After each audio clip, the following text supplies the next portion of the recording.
Assalamualaikum warahmatullahi wabarakatuh.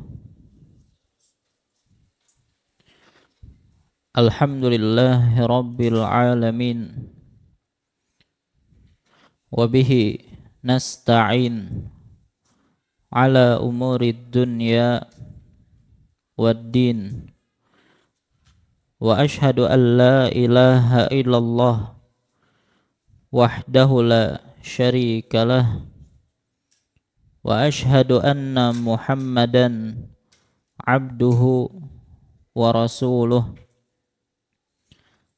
Allahumma salli wa sallim wa barik ala nabiyyina wa rasulina Muhammadin wa ala alihi wa ashabihi wa man tabi'ahum bi ihsanin ila yaumiddin. Amma ba'd. Fa ya ibadallah, kaum muslimin wal muslimat rahimani Allahu wa iyyakum. Alhamdulillah, segala puji bagi Allah Subhanahu wa ta'ala, yang mana pada kesempatan malam hari ini Allah Subhanahu wa ta'ala kembali memberikan kepada kita kesehatan, kekuatan, taufik dan hidayahnya, sehingga kembali kita bisa berkumpul di majelis yang mulia ini dalam rangka menghadiri kajian rutin kita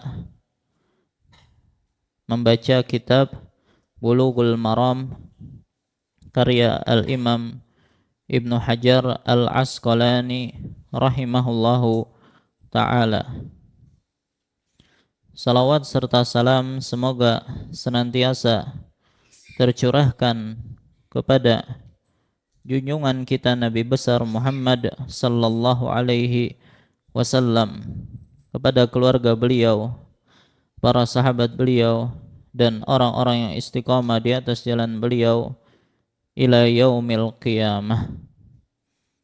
Insyaallah pada kesempatan malam hari ini kembali kita akan melanjutkan pembahasan kita, yaitu masih pembahasan tentang salat tatawwu'. Berarti kita lanjutkan pembahasan kita. Nah, jadi pada pertemuan yang lalu kita telah membahas hadis yang pertama yang disebutkan oleh Al-Imam Ibnu Hajar rahimahullah dalam bab salatu tatawwu', yaitu hadis dari sahabat yang mulia Rabi'ah bin Ka'ab Al-Aslami radhiyallahu anhu, yang mana ketika beliau radhiyallahu anhu ditanya oleh Nabi SAW atau ditawarkan oleh Nabi SAW untuk meminta, ya, maka yang diminta oleh sahabat yang mulia ini adalah as'aluka murafaqataka fil jannah. Aku meminta engkau agar aku bisa menemanimu di surga. Dalam riwayat yang lain, agar engkau menjadi syafaatku, ya, atau memberi syafaat kepadaku agar aku bisa terhindar dari neraka. Maka kata Nabi sallallahu alaihi wasallam, ya, fa'inni ala nafsika bikasrati sujud. Maka bantulah aku untuk mewujudkan hal tersebut dengan engkau memperbanyak sujud. Maka ini adalah di antara fadilah khusus, ya, salat tatawwu', ya, yaitu bisa menjadikan seseorang itu dekat dengan Nabi sallallahu alaihi wasallam. Nah, kemudian juga kita sudah memulai pembahasan rinci dari salat-salat sunnah, yang mana pada pertemuan yang lalu kita sudah mulai dengan salat malam atau qiyamul lail. Dan telah kita sebutkan para ulama berbeda pendapat terkait apa itu salat malam. Ada yang menyatakan bahwasanya salat malam adalah semua salat yang dikerjakan atau semua salat sunnah yang dikerjakan di malam hari, yaitu sejak terbenamnya matahari sampai terbitnya fajar. Ada yang mengatakan demikian. Maka kalau itu yang menjadi definisi dari salat malam, maka salat malam itu akan mencakup qobliyah maghrib, ba'diyah maghrib, qobliyah isya, ba'diyah isya, ya, nanti ada witir, kemudian ada asy-syafa', ya, salat genap, ya, nanti juga mencakup tarawih dan juga mencakup tahajud. Apa itu tahajud? Apa bedanya dengan qiyamul lail? Salat tahajud itu apa? Ya, salat yang dilakukan setelah seseorang tidur. Jadi tidur dulu, bangun, kemudian salat, maka itu dinamakan dengan istilah tahajud. Otomatis kalau tidak dimulai dengan tidur tidak dinamakan tahajud, tapi tetap dinamakan qiyam al-lail.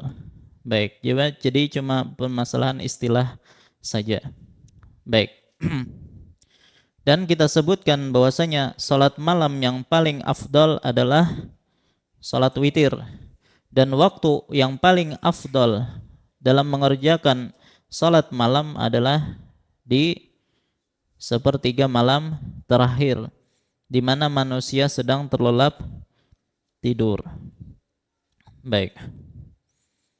Bahkan sebagian para ulama menyatakan bahwasanya salat malam itu lebih afdal daripada salat sunnah yang disyariatkan berjamaah, ya. Tapi wallahu alam, pendapat yang paling kuat bahwasanya salat yang dianjurkan secara berjamaah itu lebih utama. Kemudian menempati posisi yang kedua adalah salat malam. Dan salat malam yang paling afdal adalah witir, ya, karena Nabi sallallahu alaihi wasallam tidak pernah meninggalkan salat witir, baik beliau sedang mukim ataupun beliau sedang safar. Ya, bahkan para ulama berbeda pendapat apa hukum salat witir. Ya, sebagian ulama diantaranya Abu Hanifah rahimahullah menyatakan salat witir hukumnya wajib. Tapi menurut jumhur ulama salat witir adalah sunnah, dan sunnah di sini tentunya sunnah muakkadah. Baik, kemudian berapakah rakaat salat witir?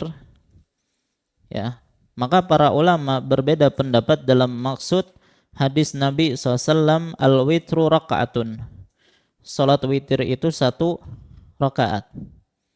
Ada yang menyatakan bahwasanya yang namanya salat witir itu ya cuma 1 rakaat yang dilakukan di akhir salat. Ya. Tapi pendapat yang lebih kuat, maksud 1 rakaat di sini adalah rakaat yang paling minimal untuk seseorang mengerjakan salat witir. Dan pendapat yang kuat, 1 rakaat yang dikerjakan itu tidak diharuskan dimulai dengan salat yang genap. Artinya boleh seseorang salat witir 1 rakaat saja tanpa didahului oleh sesuatu pun dari salat malam. Baik. Dan para ulama menyebutkan bahwasanya salat witir yang sempurna, yang paling minimal adalah 3 rakaat, dan yang paling sempurna adalah 11 rakaat. Baik. Kemudian ketika kita katakan salat witir itu 3 rakaat, maka bagaimana kaifiyahnya? Maka ada 3 kemungkinan.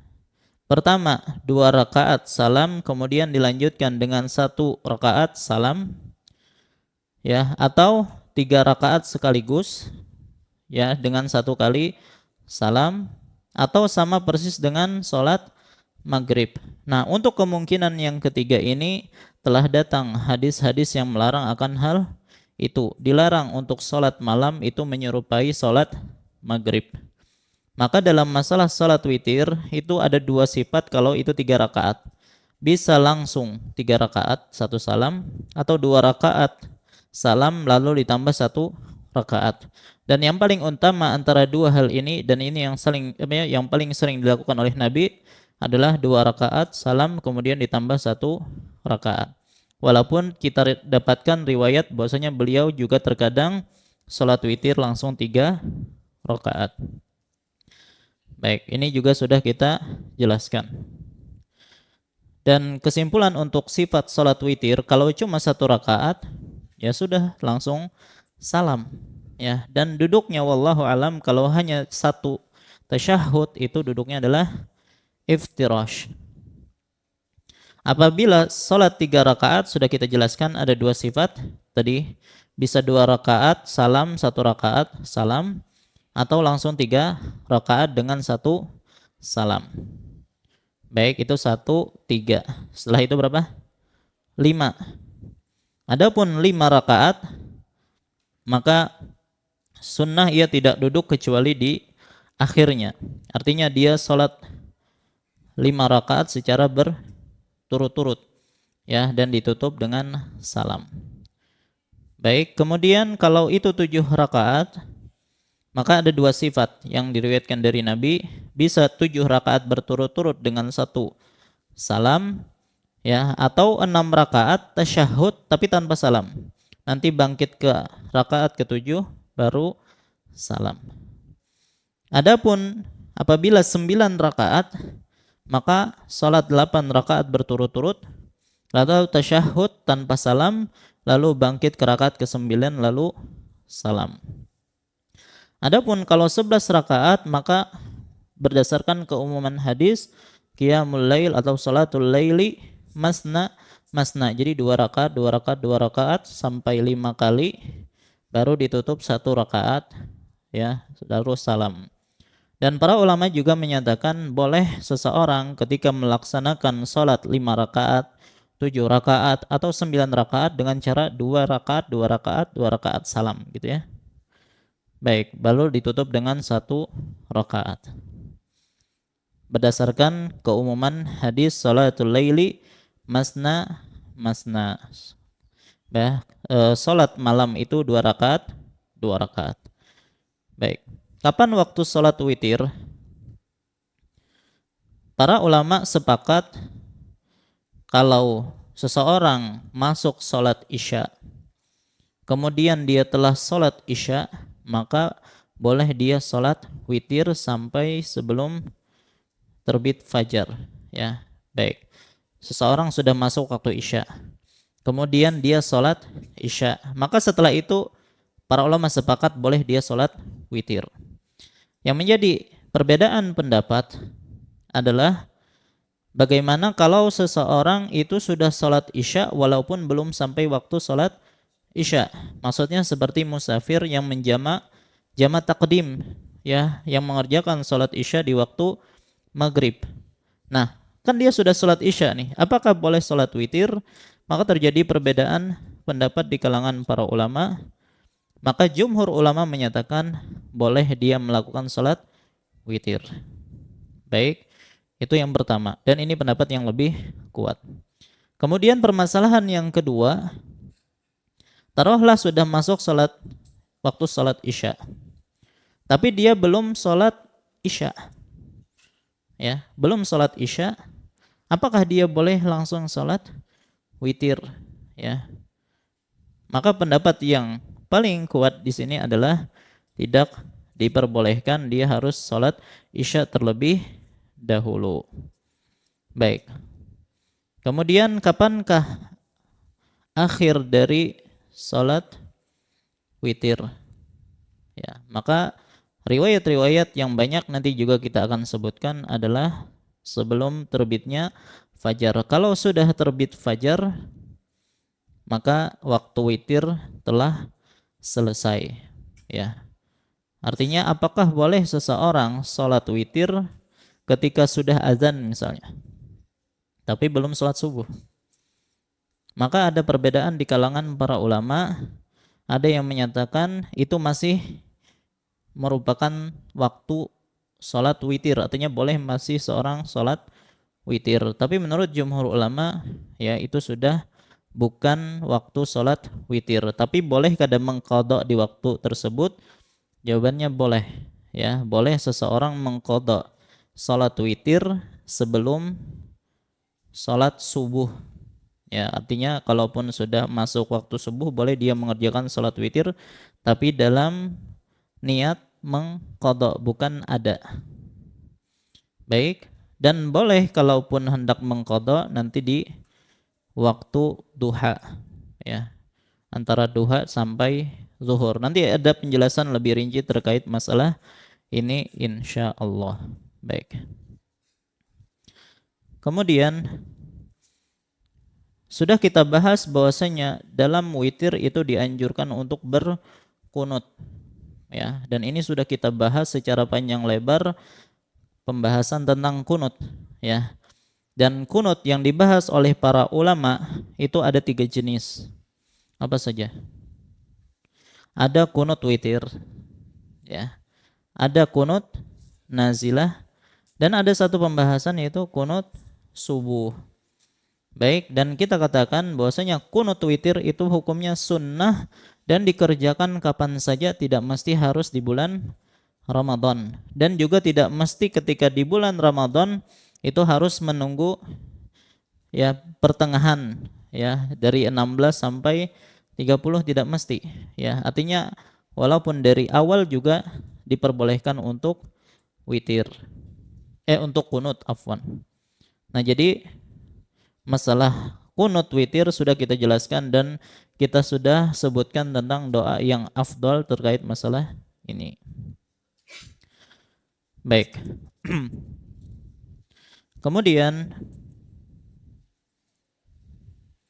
kita akan membahas tentang hadis yang disebutkan oleh Al-Imam Ibnu Hajar masih berkaitan tentang salat witir. Ya, silakan buka hadis nomor 406. Ya, ini bukan yang mengikuti cetakan inilah. Cetakan sama dengan ulun, tapi kalau yang lain enggak tahu nomornya lain-lain. Ya, jadi hadisnya adalah wa'an Abdullah bin Amr bin al-As radhiyallahu anhuma. Baik. Qala, beliau mengatakan, qala Rasulullah sallallahu alaihi wasallam, Rasulullah sallallahu alaihi wasallam bersabda, ya Abdullah, wahai Abdullah. Abdullah di sini maksudnya beliau Abdullah bin Amr bin al-As.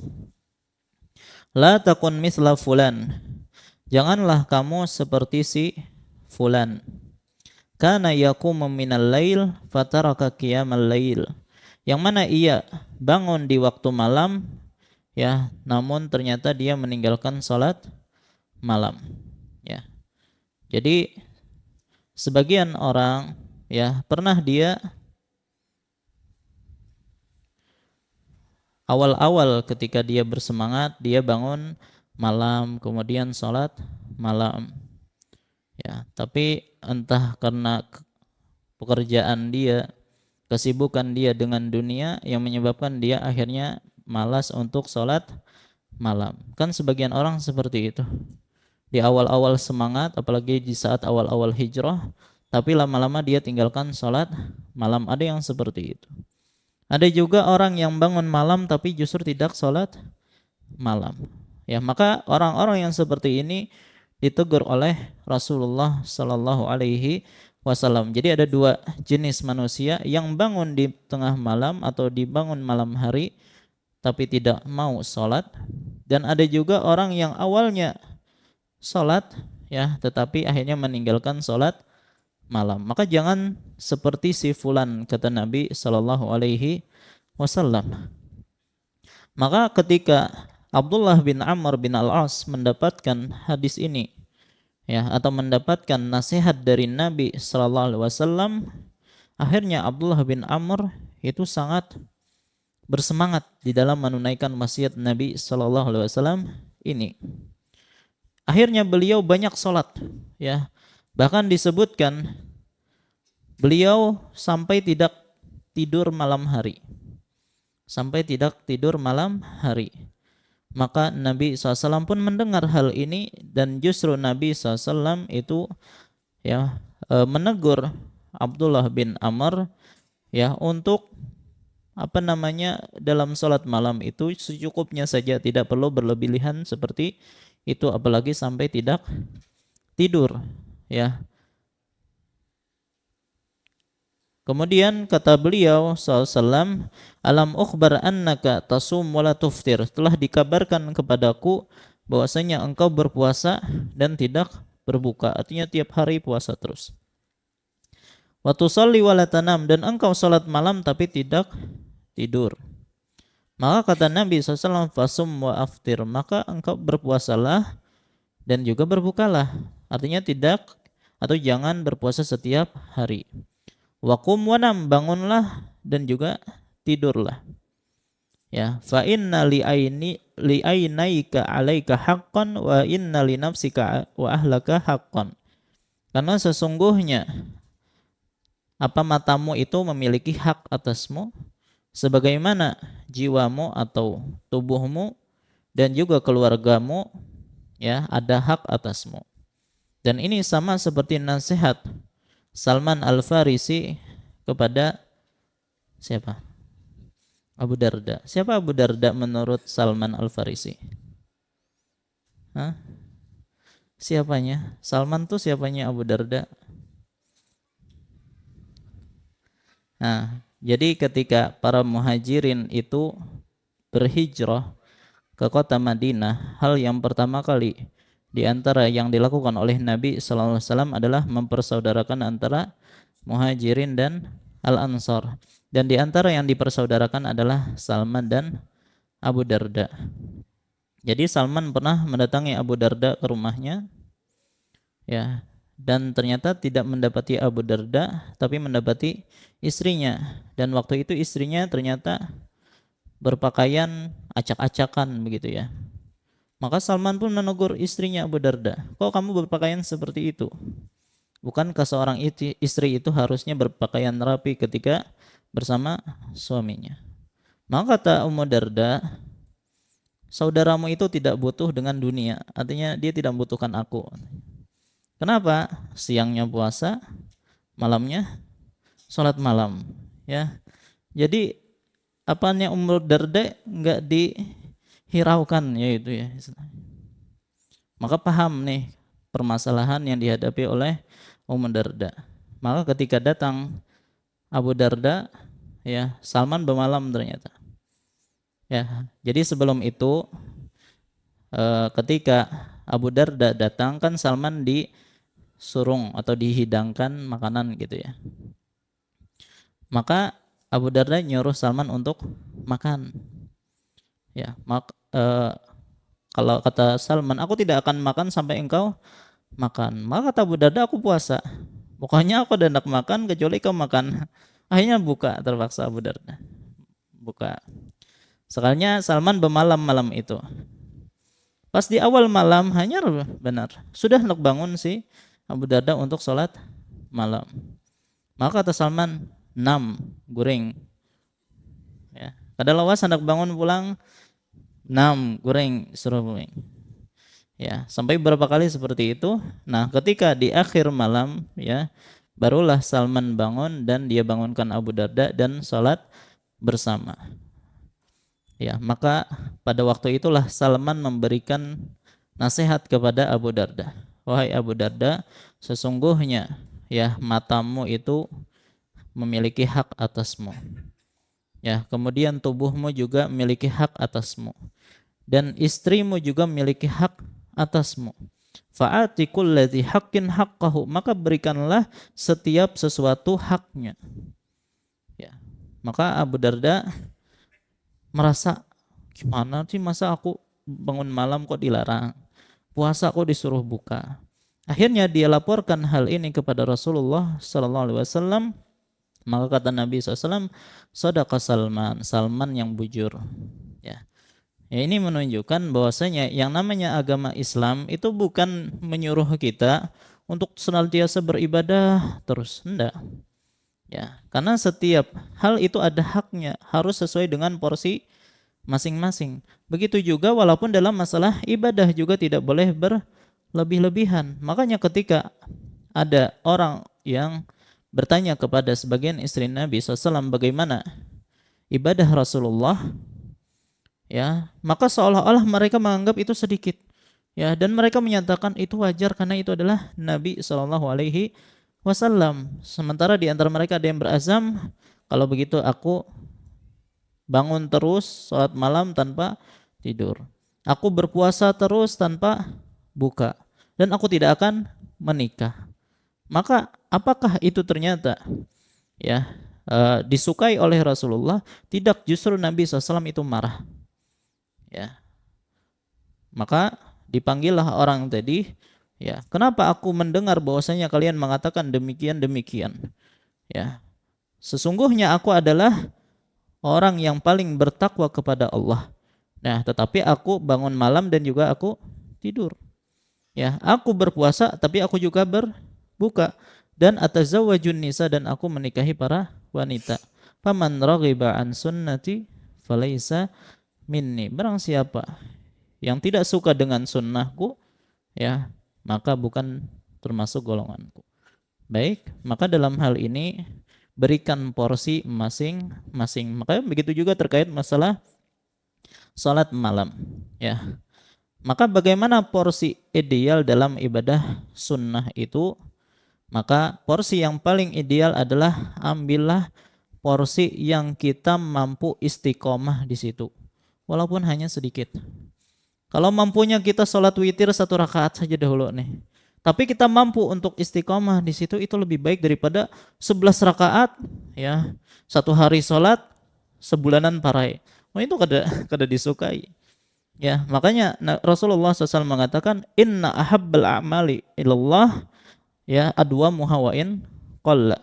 Sesungguhnya amalan yang paling dicintai oleh Allah itu adalah yang continue, ya, berkesinambungan terus menerus walaupun itu hanya sedikit. Baik, jadi dalam masalah ibadah, ya, maksudnya adalah ibadah sunnah, ambillah yang porsinya kita mampu untuk continue di situ walaupun itu sedikit. Dan yang bisa sedikit ini kan sholat witir masih bisa sedikit, ya, 1 rakaat masih bisa. Kalau tidak mampu dikerjakan, ya, setelah bangun tidur, ya, artinya di akhir malam, maka lakukan kapan? Sebelum tidur. Kalau kulir berdiri boleh duduk. Ini keterlaluan. Tapi boleh, sholat sunnah tidak diharuskan berdiri walaupun pahalanya itu setengah juga. Baik.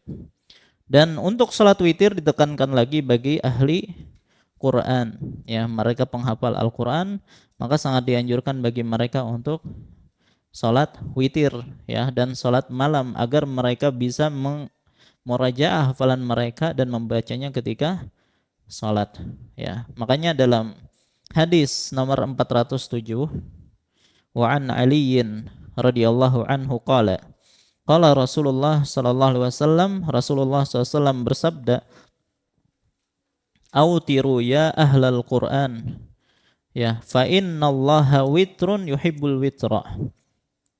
Rasulullah SAW bersabda, wahai ahlul Quran, para penghafal Al-Quran, berwitirlah karena Allah itu witir, yaitu esa ganjil, dan dia menyukai witir. Baik.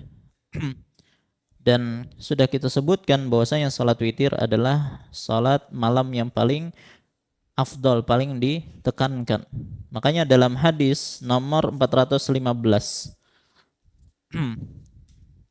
An Jabirin radhiyallahu anhu, beliau mengatakan Rasulullah SAW bersabda, man khafa alla yaquma min akhiril lail falyutir awwalahu. Barang siapa yang khawatir tidak dapat bangun di akhir malam, maka berwitirlah, ya, di awal malam, artinya sebelum tidur. Wa man tami'a ayyakuma akhirahu falyutir akhiral lail. Ya, dan barang siapa yang yakin bahwa dia dapat bangun di akhir malam, maka hendaknya ia salat witir di akhir malam. Mana yang lebih afdal? Tentunya di akhir malam. Kenapa? Fa inna salata akhiril laili masyhudah wa dzalika afdal. Karena salat di akhir malam itu disaksikan, maksudnya disaksikan oleh para malaikat, dan hal itu yang lebih utama. Baik. Tetapi kalau kada mampu, ya sudah sebelum tidur salatnya. Ya. Jangan merasa kayak aja akhir malam. Padahal setiap harinya kada sudah bangun malam. Ya udah usah ya sebelum tidur saja. Dan itu bukan aib. Ya, makanya Abu Hurairah radhiyallahu anhu, beliau itu suka begadang. Kenapa? Karena beliau memurajaah hafalan beliau. Beliau itu adalah orang yang semangat dalam menuntut ilmu. Ya, setiap harinya beliau tersibukkan dengan ilmu. Ketika malam beliau begadang. Nah, beliau untuk bangun di akhir malam itu sangat susah. Dan Rasulullah mengetahui hal ini, maka apa kata Rasulullah kepada Abu Hurairah? Abu Hurairah mengatakan, "Ausani khalili sallallahu alaihi wasallam bisalas." Ya, kekasihku, ya, ini bentuk cintanya Abu Hurairah kepada Nabi SAW sampai beliau menyebut Nabi dengan Khalil. Kekasihku memberikan wasiat kepadaku dengan 3 perkara. Ya, siyamu salasati ayyamin min kulli syahr, yaitu puasa 3 hari di setiap bulan. Wa rak'atai duha, dan 2 rakaat salat duha. Wa an utira qabla an anam, dan aku berwitir sebelum aku tidur. Ya, kalau kita merasa kada mampu ya untuk bangun di akhir malam, maka lakukan sebagaimana yang dilakukan oleh Abu Hurairah radhiyallahu an. Ya. Walaupun mungkin sesibuk-sibuk kita tidak sama seperti sibuknya Abu Hurairah ya, tapi tidak mengapa. Baik. Nah, taruhlah kalau sekarang kita sudah sholat witir sebelum tidur. Ternyata Masya Allah bisa bangun malam. Ya. Apakah boleh sholat malam lagi? Kan sudah witir nih. Ya. Maka seseorang yang sudah berwitir sebelum tidur, maka kita katakan pertama, hukum asal yang afdal adalah menjadikan sholat witir sebagai penutup sholat malam. Sebagaimana hadis nomor 408. Wa an ibni Umar radhiyallahu anhuma anin Nabi sallallahu alaihi wasallam, ya, ij'alu akhir salatikum bil-laili witra, muttafaqun alaih. Jadikanlah akhir salat kalian di malam hari sebagai salat witir. Artinya tutuplah salat malam dengan salat witir. Itu hukum asalnya dan itu lebih afdol. Baik. Nah, apakah di sini kan ada perintah jadikan akhir salat malam kalian witir. Nah, apakah perintah ini sifatnya wajib ataukah sifatnya sunnah? Menurut jumhur ulama, ya, ini sifatnya adalah sunnah saja, mustahab, tidak sampai wajib. Ya. Nah, maka kalau kita sudah salat witir, kemudian kita ingin salat malam, ya, maka jumhur ulama mengatakan cukup salat malam saja tanpa perlu harus ditutup lagi dengan witir. Ya. Karena Nabi SAW bersabda dalam hadis nomor 409 dari Talaq bin Ali radhiyallahu anhu, beliau mengatakan, sami'tu Rasulullah sallallahu alaihi wasallam yaqul, aku mendengar Rasulullah SAW bersabda, la witrani fi lailatin, tidak ada 2 witir di dalam 1 malam. Kalau kita sudah sekali witir, ya sudah, kada usah lagi witir. Baik. Dan juga ternyata kita dapati ada riwayat dari Aisyah radhiyallahu anha yang menyatakan bahwasanya Nabi SAW itu pernah salat witir kemudian dilanjutkan dengan 2 rakaat, ya, salat sunnah. Berarti di sini Nabi SAW tidak menjadikan witir sebagai akhir dari salat malam. Berarti menunjukkan hadis yang ada perintah tadi itu dibawakan kepada makna sunnah. Baik. Nah, jadi boleh ya. Walaupun sebagian ulama menyatakan kita genapkan dulu witir yang ada. Kalau misalnya kita sudah sholat 1 rakaat misalnya sebelum tidur, maka ketika kita bangun, maka kita sholat 1 rakaat lagi. Tujuannya apa? Menggenapkan sholat witir yang sebelumnya. Ya, nanti sholat terus, nanti ditutup lagi dengan witir. Jadi witirnya berapa kali itu? 1 atau 3? Bisa dihitung 1, bisa dihitung 3 ya. Jadi kada ada istilah 2 leh. Jadi kada menentang hadis ini ketebuannya kan.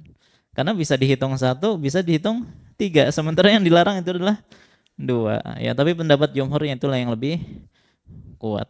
Ya, jadi kalau kita sudah sholat witir, kalau kita ingin sholat malam maka silahkan tanpa harus berwitir kembali. Bagaimana kalau sudah sholat tarawih? Nah ini biasanya yang terjadi sholat tarawih leh. Karena kita bangun pacangan sahur. Ya, kalau seorang sudah sholat tarawih bersama imam, kemudian dia bangun pas sahur, ya, dan dia ingin sholat malam, apakah ya ia juga ikut witir bersama imam ketika sholat tarawih? Nih dia berniat nih, nanti kalau aku bangun sahur hendak sholat malam. Nah sekarang nih aku sholat tarawih nih bersama imam. Apakah aku sholat witir bersama dia atau nanti aja pas aku tutup dengan pas sholat malam nanti aku tutup dengan witir? Maka dalam hal ini ada perbedaan pendapat di kalangan para ulama. Ada yang mengatakan ikut saja bersama imam dan nanti ketika sholat malam tidak perlu witir lagi. Ini ada yang mengatakan demikian dan inilah pendapat yang kita lebih kuatkan, sama seperti yang tadi. Ada juga yang mengatakan ya nanti ketika bangun digenapkan witirnya terlebih dahulu, nanti sholat malam ditutup lagi dengan witir. Ada juga yang demikian dan ini dipraktekkan oleh sebagian sahabat. Ada juga yang mengatakan menggenapkan witir dengan menambah 1 rakaat langsung ketika imam salam. Jadi ketika imam salam di sholat tarawih ya ditutup dengan witir, maka dia bangkit lagi untuk menggenapkan witirnya. Ya nanti sholat malam lalu ditutup dengan witir lagi. Ada juga yang berpendapat demikian. Ada juga yang mengatakan sudah tidak usah ikut witir sama imam, nanti aja. Ya. Tapi wallahu alam yang paling utama adalah pendapat yang pertama, ikut saja witir bersama imam, nanti kalau bangun tidak perlu witir lagi. Karena kata Nabi SAW berkaitan tentang fadilah salat malam ya atau salat tarawih bersama imam, ya man qama ma'al imam hatta yansharif kutiba lahu qiyamul lailah. Barang siapa yang salat bersama imam sampai selesai, maka dia ditulis telah salat 1 malam full. Ya, rawah Abu Daud dengan sanad yang sahih. Baik, jadi kada apa-apa kalau sudah salat witir tidak perlu lagi salat witir. Baik. Kemudian apa yang dibaca ketika salat witir? Tentunya kan salat witir tadi ada yang 1 rakaat, ada yang 3 rakaat, ya, ada yang 5 rakaat sampai 11 rakaat. Ya. Nah, apa yang dibaca? Ya, suratannya itu apa yang dibaca ketika salat-salat tersebut? Maka dalam hal ini tidak ada dalil khusus kecuali kalau salat witirnya 3 rakaat. Yang ada dalil khusus itu hanya adalah ketika salat witirnya 3 rakaat. Baik, hal ini sebagaimana yang disebutkan dalam hadis 410. Dari Ubay bin Ka'ab radhiyallahu anhu, beliau mengatakan, "Kana Rasulullah sallallahu alaihi wasallam yutiru bisabbihisma rabbikal a'la wa qul ya ayyuhal kafirun wa qul huwallahu ahad." Jadi, kalau 3 rakaat, rakaat pertama sabbihisma rabbikal a'la, surah Al-A'la, kemudian Al-Kafirun, lalu surah Al-Ikhlas. Baik itu langsung 3 rakaat ataupun 2 rakaat 1 rakaat. Baik. Kemudian wazada wala yusallim illa fi akhirihinna, ya, dan beliau tidak melakukan salam kecuali pada rakaat terakhir. Ini menunjukkan boleh langsung 3 rakaat. Hadis berikutnya 411 dari Abu Daud dan Tirmidzi dari Aisyah radhiyallahu anha, dan di situ disebutkan kullu suratin fi raq'ah, ya, setiap surah itu di 1 rakaat. Maksudnya Al-A'la rakaat pertama, Al-Kafirun rakaat kedua. Wa fil akhirah, dan pada rakaat yang terakhir membaca qul huwallahu ahad wal muawwidzatain. Muawwidzatain maksudnya adalah Al-Falaq dan An-Nas. Baik. Nah, hadis ini diperselisihkan oleh para ulama tentang kesahihannya, yaitu tambahan wal muawwidzatain, yaitu tambahan Al-Falaq dan An-Nas. Sebagian ulama mensahihkannya. Ya, seperti Syekh Albani rahimahullah menyatakan itu sahih, dan sebagian ulama menyatakan itu dhaif. Maka permasalahan tentang rakaat ketiga dari salat witir, sebagian kita ada yang membaca cukup Al-Ikhlas karena menganggap hadisnya lemah. Ada yang mengatakan 3 surah dibaca sekaligus bagi mereka yang menyatakan hadisnya sahih. Maka ini khilaf kembali kepada sahih atau tidaknya tambahan tersebut. Ala kulli hal, mau mengamalkan yang ini silahkan, mau mengamalkan itu yang silahkan, tidak harus saling mengingkari. Ya, karena memang dalam masalah ini ada khilaf di kalangan para ulama. Jadi kalau kita mungkin ke masjid-masjid, ya kita dapati ya kebanyakan mereka membacanya langsung 3 surah, ya. Wallahu a'lam. Baik.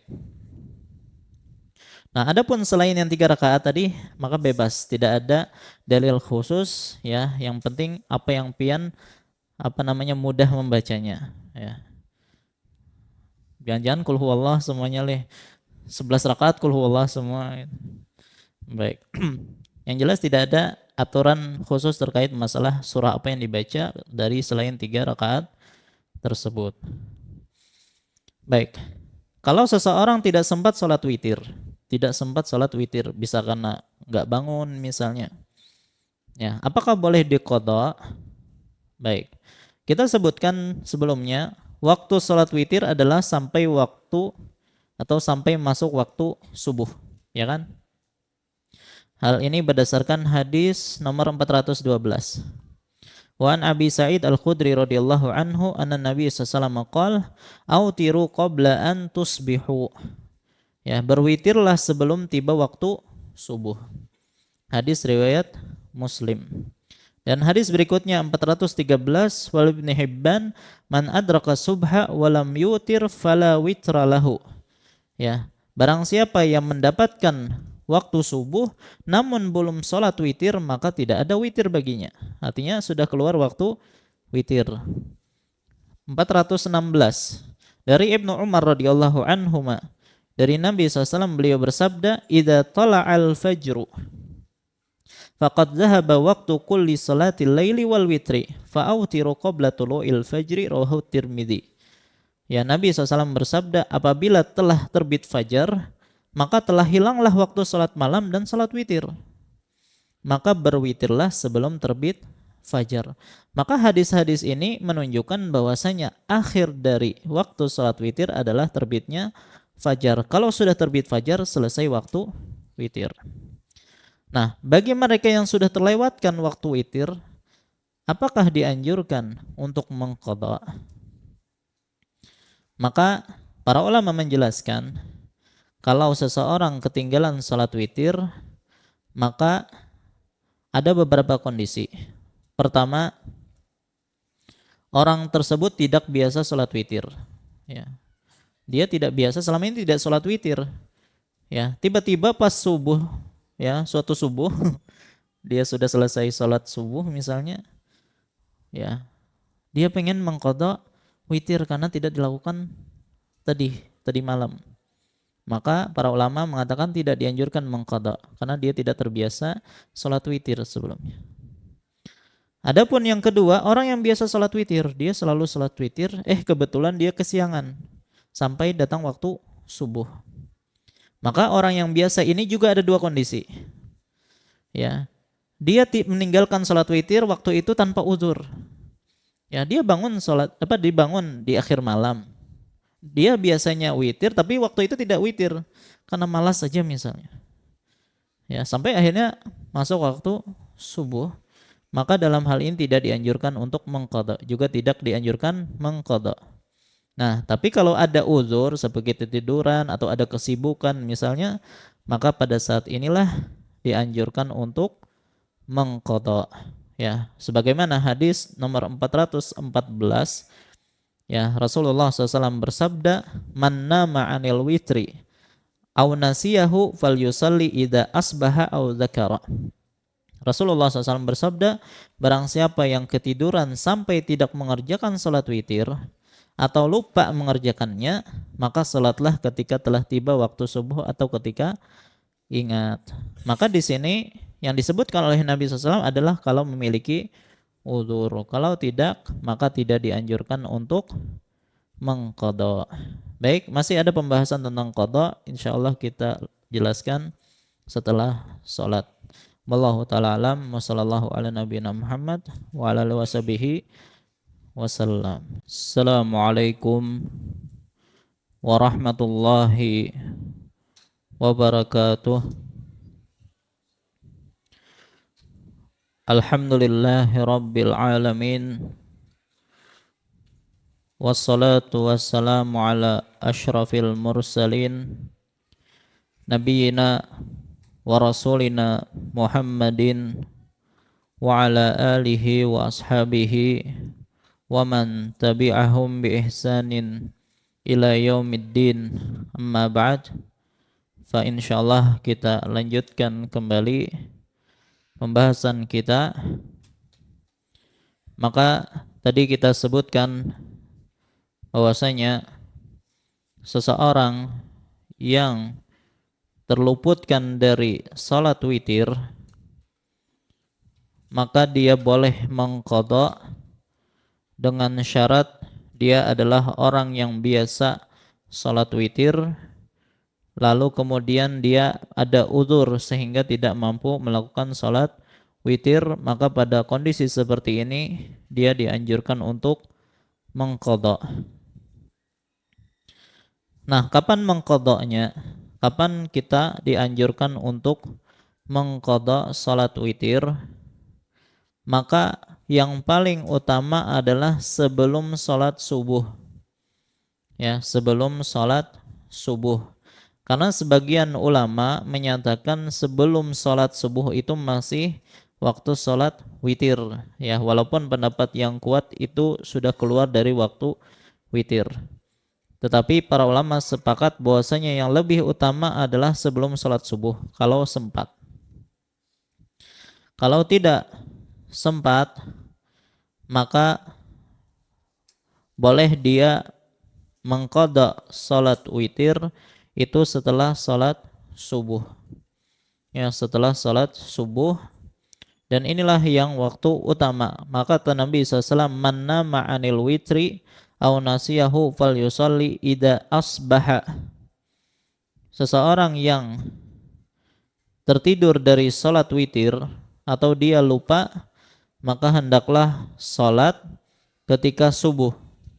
Ya, berarti masih dalam waktu subuh. Maka para ulama menjelaskan waktu yang paling utama adalah antara subuh sampai zuhur. Baik. Kecuali kalau dia lupa dan teringatnya setelah salat zuhur, maka tidak mengapa dia mengqadha witir setelah itu. Karena kata Nabi SAW, "Fal yusalli idza asbaha aw dzakar." Maka salatlah ketika subuh atau ketika dia ingat.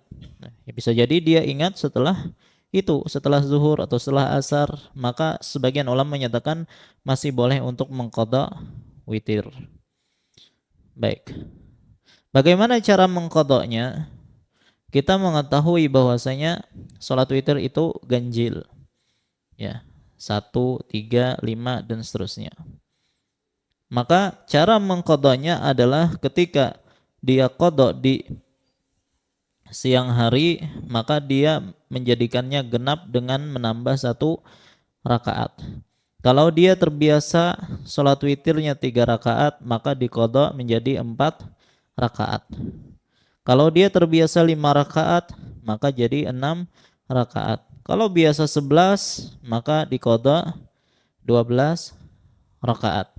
Dan inilah yang disebutkan oleh Aisyah radhiyallahu anha, yang mana disebutkan oleh beliau bahwasanya Nabi SAW idza fatathu shalah, kalau beliau ketinggalan salat malam, ya, min waja'in au ghairihi, baik karena sakit atau selainnya, shalla minan nahari sintai asyrata rakaah, maka beliau salat di siang hari 12 rakaat.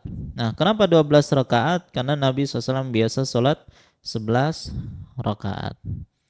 Baik, nah jadi kalau mengqadha maka digenapkan.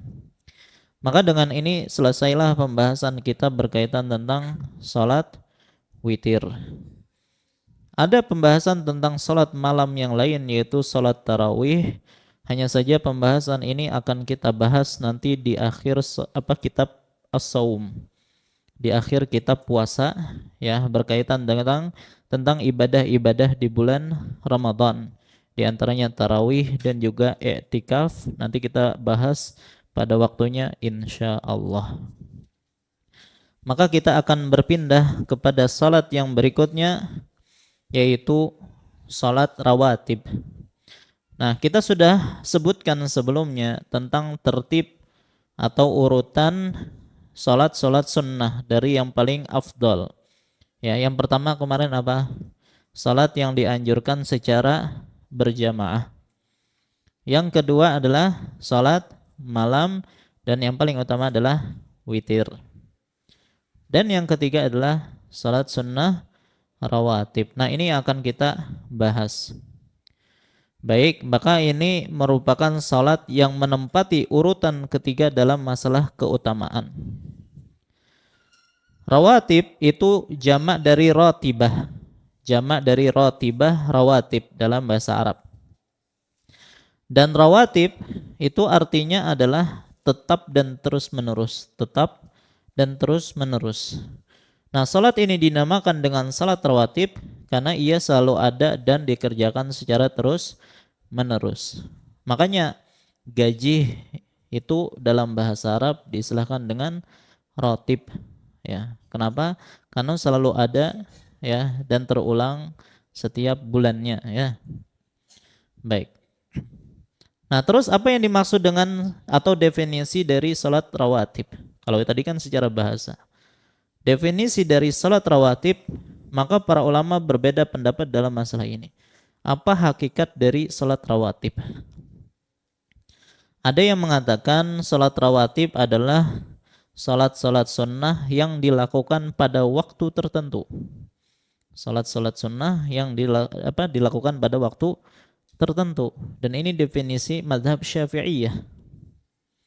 Dan ini sangat luas cakupannya. Ya, kalau dikatakan demikian, salat sunnah yang dilakukan pada waktu tertentu, maka mencakup salat sunnah qobliyah, ba'diyah, baik yang selalu dikerjakan oleh Nabi atau yang kadang-kadang dikerjakan oleh Nabi, atau salat sunnah yang ada waktunya. Salat duha berarti masuk juga salat rawatib. Salat Id, salat rawatib. Salat witir juga salat rawatib. Ya. Ini definisi paling luas berkaitan tentang salat rawatib. Pendapat yang kedua, maksud salat rawatib adalah salat-salat sunnah yang mengiringi salat fardu. Salat-salat sunnah yang mengiringi salat fardu, baik sebelumnya atau sesudahnya. Maka ini mencakup salat sunnah qobliyah atau salat sunnah ba'diyah, baik yang selalu dilakukan oleh Nabi atau kadang-kadang dilakukan oleh Nabi. Ya. Berarti kalau qobliyah fajar atau qobliyah subuh masuk rawatib. Ya, qobliyah zuhur masuk rawatib. Qobliyah asar masuk rawatib menurut definisi pendapat yang kedua ini. Dan pendapat yang ketiga, yang dimaksud dengan salat rawatib adalah salat sunnah yang mengiringi salat fardu yang senantiasa dikerjakan oleh Nabi Sallallahu Alaihi Wasallam. Dan inilah pendapat Hanabilah. Ya, jadi yang dimaksud dengan salat rawatib adalah salat-salat sunnah yang mengiringi salat fardu yang senantiasa dikerjakan oleh Nabi. Maka kalau yang jarang atau yang kadang-kadang saja dikerjakan oleh Nabi, maka itu bukan salat rawatib. Maka menurut pendapat yang ketiga ini, salat qobliyah asar itu bukan rawatib. Qobliyah maghrib bukan rawatib, ya. Karena kadang dikerjakan, kadang tidak oleh Nabi. Baik. Dan wallahu alam ya, ini cuma masalah perbedaan penamaan saja. Kalaupun ada yang mengatakan qobliyah asar, qobliyah maghrib, qobliyah isya itu juga salat rawatib, ya, maka dibedakan ada salat rawatib muakkadah dan ada yang salat rawatib gairu muakkadah. Itu sama saja.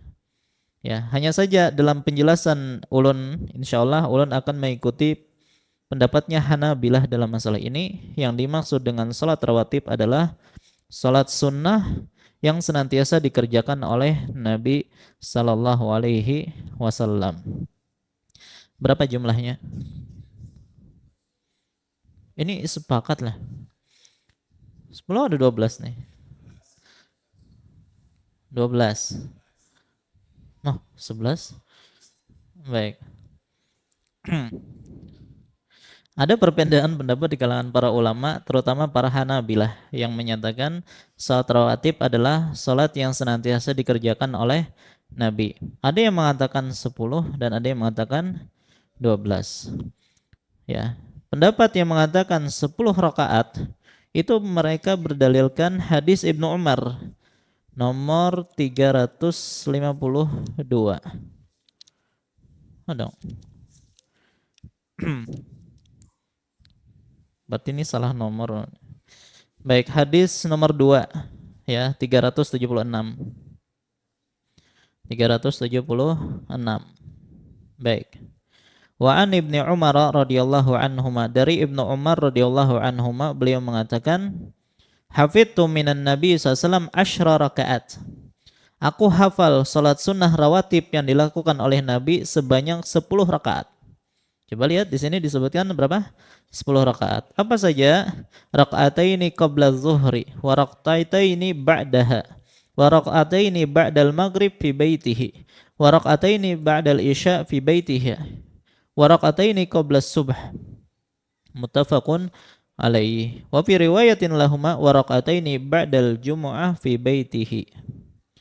Jadi dari Umar dia berkata, dari Ibnu Umar radhiyallahu anhuma dia berkata, ya, aku hafal salat rawatib yang dilakukan oleh Nabi sebanyak 10 rakaat.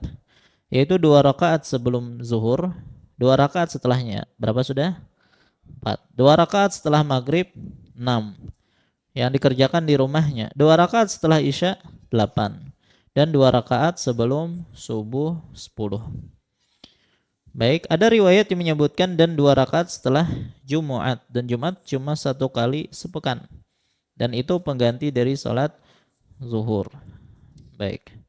Nah, ini dijadikan oleh sebagian ulama bahwasanya sholat rawatib itu cuma 10. Baik. Pendapat yang kedua menyatakan 12 rakaat. Sebagaimana hadis Aisyah nomor 378. Wa an Aisyah radhiyallahu anha anna Nabi sallallahu alaihi wasallam kana la yada'u arba'an qabla zuhri wa raka'ataini qabla al-ghadah. Bahwasanya Nabi SAW tidak pernah meninggalkan 4 rakaat sebelum zuhur. Nah, ini perbedaan antara pendapat yang pertama dengan pendapat yang kedua, yang mana sebelum zuhur di sini 4 rakaat, ya. Dan 2 rakaat sebelum subuh tadi sudah kita sebutkan. Begitu juga dalil yang menyatakan 12 rakaat adalah hadis nomor 381 dari Ummi Habibah. Siapa Ummi Habibah? Istri Rasulullah. Ya, siapa namanya? Itu Ummu Salamah Hindun. Ya, Romlah bintu Abi Sufyan. Dari Ummi Habibah Ummul Mukminin radhiyallahu anha, beliau mengatakan, aku mendengar Nabi SAW bersabda, man shalla isnata asyrata raka'ah fi yaumin wa lailah buniya lahu bihinna baitun fil jannah. Rawahu Muslim wa fi riwayatin tatawwu'an. Aku mendengar Rasulullah SAW bersabda, barang siapa yang salat sebanyak 12 rakaat dalam sehari semalam, maka akan dibangunkan baginya sebuah rumah di surga karenanya.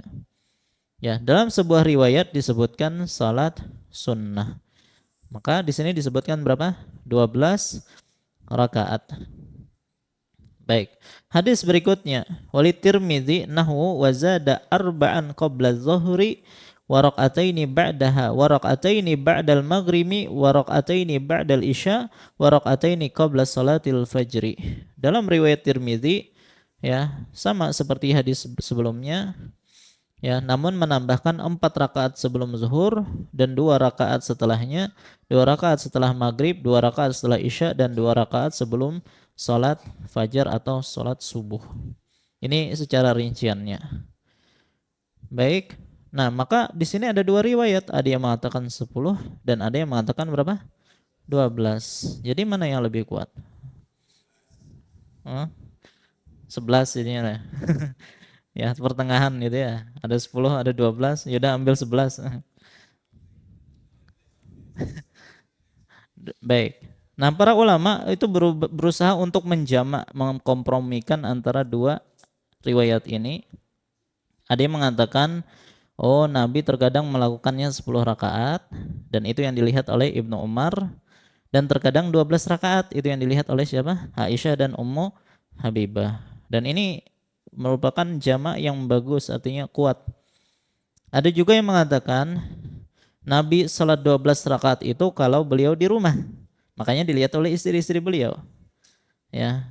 Sedangkan kalau di masjid 10 rakaat itu yang dilihat oleh Ibnu Umar. Ada yang mengatakan demikian. Ada juga yang mengatakan kesempurnaan minimal itu 10 rakaat dan kesempurnaan maksimal itu 12 rakaat. Nah, sebagian ulama menguatkan 12 rakaat. Kenapa?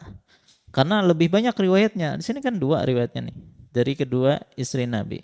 Bahkan lebih dari itu. Dan ada juga yang kaidah mengatakan man yahfad hujjatun ala man lam yahfad. Yang hafal itu merupakan bantahan bagi mereka yang tidak hafal. Ya, di sini Aisyah dan Ummu Habibah itu lebih menguatkan 12, mereka lebih kuat. Ya, dan sementara Ibnu Umar cuma 1 ya. Maka yang ini lebih kuat daripada riwayatnya Ibnu Umar. Ya, ala kulli hal ya. Baik itu dikatakan 10 atau 12, maka semakin banyak yang dilakukan maka semakin utama, lebih utama. Ya, dan wallahu alam pendapat yang kuat salatul ratib adalah 12 rakaat ya, dengan rincian 2 rakaat sebelum salat subuh, 4 rakaat sebelum salat zuhur, 2 rakaat setelah salat zuhur, 2 rakaat setelah salat maghrib, dan 2 rakaat setelah salat isya. Baik. Apa keutamaan salat rawatib?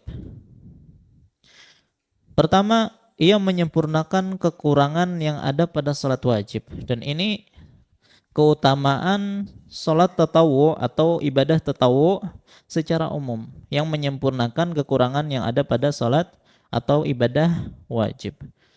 Ya, jadi menyempurnakan kekurangan yang ada pada salat wajib.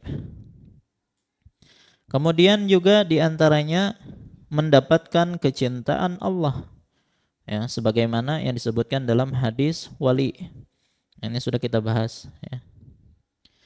Begitu juga mendapatkan penjagaan Allah. Tadi kecintaan Allah otomatis dijaga oleh Allah. Sama hadisnya hadis wali. Kemudian dikabulkan doanya, akan dikabulkan doanya. Hadisnya apa? Hadis wali juga. Dan yang kelima adalah hadis yang tadi kita sebutkan, yaitu dari Ummu Habibah. Ya, yang mana barang siapa yang salat 12 rakaat ya sehari semalam, maka akan dibangunkan baginya rumah di surga ya. Maka jangan sampai ketika kita semangat membangun rumah di dunia ya, tapi tidak semangat membangun rumah di surga. Nah, di antara cara membangun rumah di surga itu adalah dengan cara mengamalkan salat rawatib. Baik. Salat rawatib di mana yang lebih utama dikerjakan? Di rumah ya. Banyak riwayat yang menyatakan bahwasanya Nabi melaksanakannya di rumah. Pertama, salat sunnah itu boleh dikerjakan baik di masjid atau di rumah. Ulangi. salat sunnah boleh dikerjakan di masjid ataupun di rumah.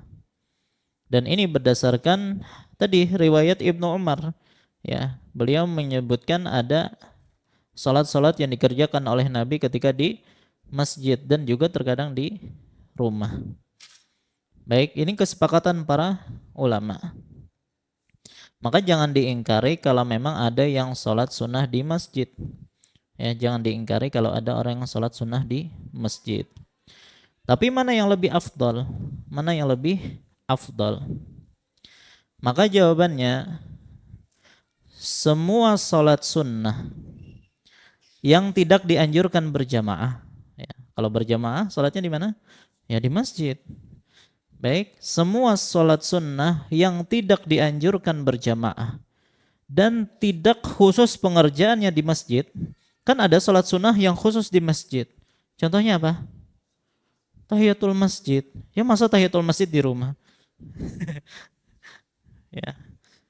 Baik, maka selain dua hal ini ya, pertama yang dikerjakan secara berjamaah atau yang khusus dikerjakan di masjid, maka hukum asalnya dianjurkan atau lebih utama dikerjakan di mana?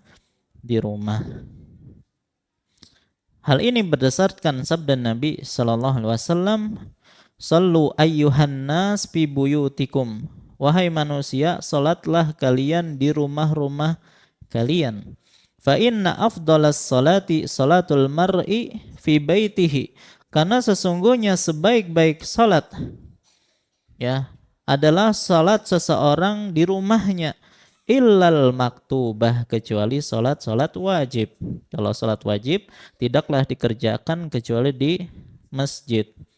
Ya, ulangi, bagi laki-laki salat wajib itu tidaklah dikerjakan kecuali di masjid, kecuali kalau ada uzur baru kerjakan di rumah. Baik. Kemudian kata Nabi SAW, ij'alu fi buyutikum min salatikum wala tattakhiduha qubura. Jadikanlah sebagian salat-salat kalian di rumah kalian dan jangan jadikan rumah kalian itu seperti kuburan. Kenapa? Karena kuburan bukan tempat salat. Maka rumah yang tidak dijadikan tempat salat atau tidak pernah dilakukan salat di dalamnya itu seperti kuburan. Ini menunjukkan kuburan bukan tempat salat. Baik. Kemudian sabda Nabi yang lain, idza qada ahadukum as-shalah fi masjidihi. Apabila salah seorang di antara kalian telah selesai dari salat di masjidnya, maksudnya salat wajib, falyaj'al li baitihi nasiban min salatihi. Maka jadikan sebagian salatnya atau jadikan rumahnya mendapatkan bagian dari salatnya. Ya, harus ada juga bagian untuk rumah disolati. Ya, jangan di masjid semuanya. Baik. Fa innallaha ja'ilun fi baitihi min salatihi khairan. Karena Allah ya akan menjadikan di dalam rumahnya itu kebaikan kalau dilakukan salat di dalamnya. Baik. Dan masih banyak hadis-hadis yang menunjukkan bahwasanya Nabi SAW menganjurkan salat sunnah itu di rumah. Baik, dan ini berlaku di semua masjid, termasuk Masjid Haram dan Masjid Nabawi. Bagi mereka orang-orang Madinah, orang-orang Mekah, ya, ketika salat sunnah di mana lebih utama? Ya di rumah. Kenapa? Karena Nabi SAW di mana ini bersabdanya? Di Madinah, ya, yang mana di situ ada Masjid Nabawi. Ternyata Nabi menyuruh orang-orang untuk salat di rumah ketika salat sunnah.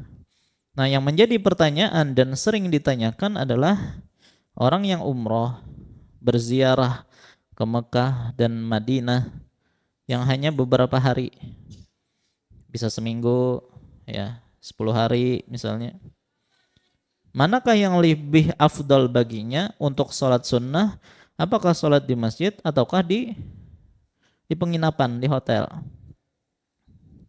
Pertama, kalau Masjidil Haram. Masjidil Haram itu berapa fadilahnya? 100.000 kali ya. dibandingkan di masjid yang lain. Baik. Nah, fadilah 100.000 itu apakah hanya khusus di Masjidil Haram? Ya, ataukah juga di wilayah haram? Harus bedakan antara Masjidil Haram dengan wilayah haram. Ya, Masjidil Haram itu berarti masjidnya.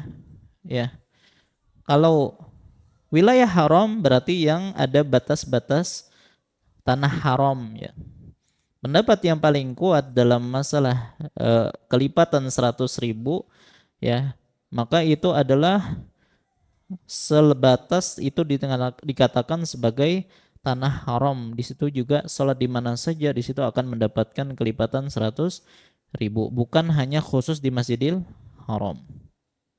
Maka kalau di Masjidil Haram, ya pertama kalau laki-laki, kalau salat fardunya lebih baik di mana? Di masjid, di belakang imam. Tapi boleh hendak dia salat di hotel saja bagi laki-laki? Boleh, karena dia safar, bukan mukim. Kan yang wajib berjamaah itu adalah bagi mereka yang mukim. Tapi masa ditinggalkan salat berjamaah, ya? Ya tetap di masjid lebih utama bagi laki-laki. Kalau salat sunnah di mana? Di hotel, ya, karena berlaku keumuman di sini, ya. Dan dia tetap akan mendapatkan pahala 100.000 kali lipat karena dia masih dalam tanah haram. Kalau perempuan di mana lebih utama? Tetap di hotel, ya, berlaku keumuman di sini dan dia tetap akan mendapatkan keutamaan 100.000 kali lipat. Ya, apalagi untuk menjaga wanita tersebut, semakin dia tertutup dari pandangan laki-laki maka itu lebih utama. Ini tidak masalah kalau di Mekah, di Masjidil Haram. Ya, dan yang menjadi masalah itu di mana? Di Masjid Nabawi. Karena Masjid Nabawi yang mendapatkan kelipatan 1.000 kali lipat itu hanya di masjidnya itu saja. Di luar pagar masjid sudah kada berlaku 1.000 kali lipat. Ya. Maka kalau laki-laki, kalau sholat fardu, ya lebih baik di masjid. Ya. Jelas. Bagaimana dengan sholat sunnah? Nah, di sini ada khilaf yang panjang di kalangan para ulama. Sebagian para ulama mengatakan lebih baik dia tetap di masjid, ya, supaya mendapatkan tadi 1.000 kali lipat. Apalagi dia jarang-jarang ke kota Madinah, ya, dia jarang-jarang ke kota Madinah, maka maksimalkan untuk sholat sunnah di masjid Rasulullah. Itu pendapat pertama. Pendapat yang kedua, enggak, tetap dianjurkan dia di penginapan dia, karena ini hukum asalnya. Bukan ke para sahabat juga, ya, kalau memang tujuannya untuk mendapatkan 1.000 kali lipat, kenapa mereka tidak sholat di masjid saja, ya. Maka dalam masalah ini wallahu alam, ya, ini lihat ke lapangan pian saja. Ya, kalau pian memang inginnya tetap sholat di Masjid Nabawi, silahkan berdasarkan pendapat yang pertama. Atau kalau mau sholat di hotel, di penginapan, itu juga tidak mengapa karena mengambil keumuman hadis dalam masalah ini. Wallahu alam, kalau ulun pribadi ulun lebih condong kepada pendapat yang menyatakan keumuman dia tetap dianjurkan untuk di penginapan, karena itulah yang diperintahkan oleh Nabi Shallallahu Alaihi Wasallam. Nah, kalau perempuan gimana? Baik sholat sunnah atau sholat wajib, ya, ada yang mengatakan sholat di masjid, ada yang mengatakan di hotel berdasarkan keumuman hadis yang menyuruh perempuan itu semakin tertutup tempat sholatnya maka lebih utama.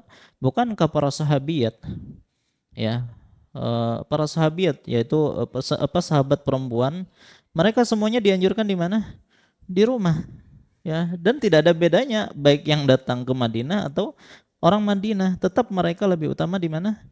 Di rumah. Maka wallahu alam, ulun pribadi lebih condong kepada pendapat yang menyatakan walaupun mereka adalah zair atau pengunjung Masjid Nabawi, tetap dianjurkan mereka untuk sholat di rumah, kecuali ada keadaan-keadaan tertentu yang menyatakan lebih baik di masjid, seperti sholat sunnah yang berjamaah, sholat tarawih, ya sudah dia di masjid, ya, karena dikerjakannya secara berjamaah. Atau kalau khawatir ditinggal sendirian di hotel ya. Kadang ada kejadian-kejadian yang meresahkan gitu kan. Ya, bisa jadi ada orang yang tidak bertanggung jawab masuk ke hotel misalnya ngetuk-ngetuk kamar dikira siapa gitu kan. Kalau khawatir demikian maka lebih baik dibawa daripada kita tidak tenang salatnya. Atau kalau dia mengatakan lebih semangat untuk beribadah di masjid ya, maka tidak mengapa dibawa ke masjid. Atau lebih khusyuk karena mendengarkan bacaan imam misalnya. Atau kalau ada kajian dia ingin ikut kajian ya. Intinya kalau ada perempuan yang ingin pergi ke masjid maka tidak boleh kita larang ya, karena Nabi SAW mengatakan la tamna'u ima Allahi masajidallah. Janganlah kalian melarang para wanita untuk mendatangi masjid Allah, wa buyutuhunna khairun lahunna, dan rumah-rumah mereka lebih baik daripada lebih baik bagi mereka. Jadi tidak mengapa kalau wanita itu pergi ke masjid selama menjaga adab-adab, tidak boleh tabarruj, tidak boleh berikhtilat dengan para lelaki misalnya. Kalau tabarruj atau ikhtilat maka lebih baik tidak usah ke masjid. Wallahu a'lam. Ya, tapi ingat dalam masalah ini ada khilaf panjang di kalangan para ulama. Ada yang mengatakan hotel itu bukan rumah katanya. Hotel itu bukan rumah, maka tetap saja dianjurkan untuk di masjid ya. Tapi wallahu alam pendapat yang lebih ulun pilih adalah keumuman yang tadi kita sebutkan. Wallahu a'lam. Baik. Pertanyaan berikutnya, kenapa sholat sunnah di rumah itu lebih utama? Kenapa sholat sunnah di rumah itu lebih utama? Ada beberapa alasan. Pertama, supaya rumah tidak seperti kuburan. Supaya rumah tidak seperti kuburan. Ya. Jadi jangan rumah itu seperti kuburan, sama sekali tidak disolati di situ. Alasan yang kedua, biar rumah terasa hidup. Biar rumah terasa hidup ya, dengan kehidupan yang baik. Karena kan di dalam sholat itu kita ada zikir, ada baca Al-Quran, ya, ada tasbih, dan seterusnya. Dan Nabi SAW mengatakan, masalul bait alladhi yuzkarullahu fihi wal bait alladhi la yuzkarullahu fihi mislul hayyi wal mayyit. Perumpamaan rumah yang di situ diisi dengan zikir kepada Allah dan rumah yang tidak diisi dengan zikir kepada Allah, maka seperti hidup dan mati. Ya, jangan dijadikan rumah itu seperti mati tanpa diisi salat di dalamnya. Begitu juga Allah menurunkan kebaikan ke rumah tersebut. Allah akan menurunkan kebaikan di rumah tersebut. Ya. Jadi kalau rumah itu sering ya diisi dengan salat di dalamnya, maka Allah melimpahkan kepada rumah tersebut kebaikan-kebaikan yang banyak. Ya, seperti kerukunan antara hubungan suami istri, antara dia dengan anak misalnya. Baik, dan ini berdasarkan hadis Nabi SAW tadi, bahwasanya fa innallaha ja'ilun fi baitihi min salatihi khairan, karena Allah atau sesungguhnya Allah akan menjadikan di rumahnya disebabkan karena salatnya kebaikan. Kemudian juga agar dicontoh oleh anak-anaknya yang kecil. Ya, kalau abinya itu sering salat di rumah, kan anak-anak kecil yang umur 1 tahun, 2 tahun itu terbiasa melihat abinya salat dan bisa jadi dia ikut-ikutan salat, ya, dan itu membuat dia cinta untuk melakukan hal tersebut. Ya, kalau kita tidak pernah salat di rumah, ya anak-anak kita tidak pernah akan melihat bagaimana salat, terutama anak-anak perempuan, kan begitu. Kemudian juga hukum asal dalam amalan semakin tersembunyi itu semakin baik. Kan kalau di rumah itu tersembunyi. Ya, hukum asal amalan semakin tersembunyi itu semakin baik.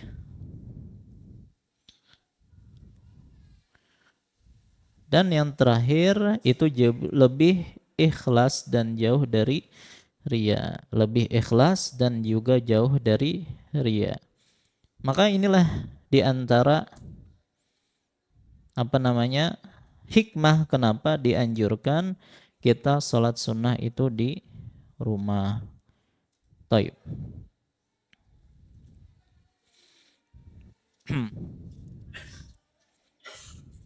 Baik. Sekarang kita mulai pembahasan yang pertama. Kita akan rincikan setiap salat rawatib yang ada ya. Pertama yang paling utama apa? 2 rakaat sebelum salat subuh. Dan ini merupakan salat rawatib yang paling afdal. Alasannya karena Nabi SAW tidak pernah meninggalkannya baik mukim maupun safar. Adapun salat rawatib yang lain itu kalau safar Nabi tidak melaksanakannya. Yang dilaksanakan cuma satu, yaitu sebelum subuh. Begitu juga perkataan Aisyah dalam hadis nomor 379 dari Aisyah, beliau mengatakan lam yakunin nabiyyu sallallahu ala syai'in minan nawafil ashadda ta'ahudan minhu ala raqatail fajri. Tidak ada satupun salat sunnah yang dijaga dengan sungguh-sungguh oleh Rasulullah daripada 2 rakaat fajar, yaitu salat sunnah sebelum salat subuh. Di sini beliau radhiyallahu anha menggunakan kata asyaddu ta'ahudan. Berarti maksudnya Nabi juga menjaga salat rawatib yang lain. Tetapi untuk salat 2 rakaat sebelum subuh itu lebih dijaga oleh Nabi. Bahkan ketika Nabi SAW dan para sahabatnya kesiangan, ya pernah Nabi sekali ya, ingat sekali Nabi pernah kesiangan salat subuh dan juga seluruh sahabat kesiangan. Apa yang dilakukan oleh Rasulullah ketika bangun setelah beliau bersuci, berwudu, beliau menyuruh Bilal untuk azan, lalu beliau salat sunnah qobliyah. Baru setelah itu salat subuh. Artinya ketika kesiangan pun tetap dianjurkan untuk memulainya dengan 2 rakaat subuh atau 2 rakaat sebelum subuh. Baik, maka kita tahu ya bahwasanya Nabi SAW sangat menjaga 2 rakaat sebelum subuh. Maka jangan sampai kita yang mengaku sebagai umat Nabi Muhammad meninggalkan 2 rakaat subuh ini. Dan sudah kita sebutkan, seseorang yang sengaja meninggalkan sunnah-sunnah muakkadat, maka para ulama menjelaskan itu karena ada keburukan yang ada pada dirinya. Ya, bagaimana ini jelas-jelas muakkadah selalu dikerjakan oleh Nabi, maka justru kita tinggalkan. Ya. Apalagi dalam hadis berikutnya Nabi SAW mengatakan rakaatul fajri khairun minad dunya wa ma fiha. Ya, 2 rakaat subuh atau 2 rakaat fajar itu lebih baik daripada dunia dan seisinya. Maka di sini Nabi SAW mengatakan lebih baik daripada apa? Dunia. Ya. Jadi bukan lebih baik daripada Pulau Kalimantan aja, ya, tapi seduniaan. Ya, dunia itu besar atau enggak? Besar. Isinya apa aja? Ya, emasnya, peraknya, hartanya dan seterusnya. Kalau dihargai dengan duit berapa tuh? Nah, udah cukup duitnya lah. Baik. Nah, ternyata kita bisa mendapatkan yang lebih baik daripada dunia dan seisinya dengan satu amalan, ya. Dan amalan itu ringan, ya, yaitu salat 2 rakaat sebelum subuh. Ringan atau berat itu? Berat ya. Bagi sebagian orang itu berat ya. Coba bayangkan kalau salat sunnahnya saja seperti itu pahalanya, apalagi salat wajibnya. Ya, sebagian orang ya disebabkan karena ngejar dunia, akhirnya dia lembur, ya begadang, hitung duit nih. Ya. Kemudian subuhnya bablas. Ya. Hanya gara-gara ngejar sedikit rupiah, dia tinggalkan hal yang lebih baik berjuta-juta kali lipat daripada yang ia kejar. Ya, yaitu salat subuh atau salat fajar. Ya. Tapi yang jadi pertanyaan, kenapa sih banyak orang ketika mengejar dunia yang nilainya sedikit itu lebih mudah dilakukan, padahal mungkin memerlukan tenaga yang banyak, waktu yang banyak. Sementara untuk mendapatkan kebaikan yang lebih baik daripada dunia dan seisinya itu terasa berat. Ya, padahal hanya membutuhkan tenaga atau waktu yang sangat sedikit. Coba 2 rakaat fajar itu berapa lama sih? 5 menit ke pesawat, ya kadang 3 menit untung, ya sebagian 2 menit untung, itu ngebut ya. Baik. Nah, kenapa hal itu bisa? Ya, ini kok yang banyak tenaga malah mudah, yang sedikit tenaga malah susah. Nah, hal itu kembali kepada apa? Kuatnya keimanan seseorang. Ya, yang mana kalau semakin kuat keimanan seseorang, ya maka itu akan mudah termotivasi dia untuk melakukannya. Baik. Kalau dunia, dia langsung lihat ya kan, langsung nampak di hadapannya. Wah, dia percaya banget 100% itu. Ya. Tapi kalau janji Nabi SAW, wah, itu tergantung kekuatan iman dia. Ya. Maka kalau orang yang kuat imannya, dia yakin 100% bahwasanya janji Rasulullah itu benar dan ia akan dapatkan kelak nanti di akhirat. Maka ia akan termotivasi kalau dia benar-benar kuat imannya. Adapun orang yang imannya lemah, maka ia akan malas, ya tidak termotivasi untuk mengamalkan hal tersebut.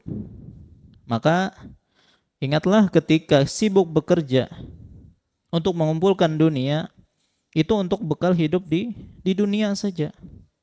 Maka ingat, di situ ada kehidupan akhirat yang lebih membutuhkan banyak bekal. Ya. Banyak di antara kita yang takut mati sekarang. Kenapa? Ya, karena kada siap, merasa bekal itu kurang masih. Ya. Kalau aku mati sekarang, apa yang aku dapatkan nanti di akhirat ya?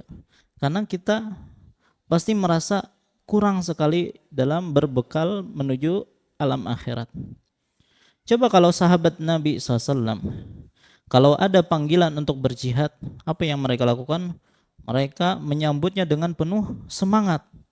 Ya, mereka tidak takut yang namanya kematian. Ya, kenapa? Karena mereka sudah siap. Ya, karena mereka berharap bisa mati di jalan Allah Subhanahu wa taala.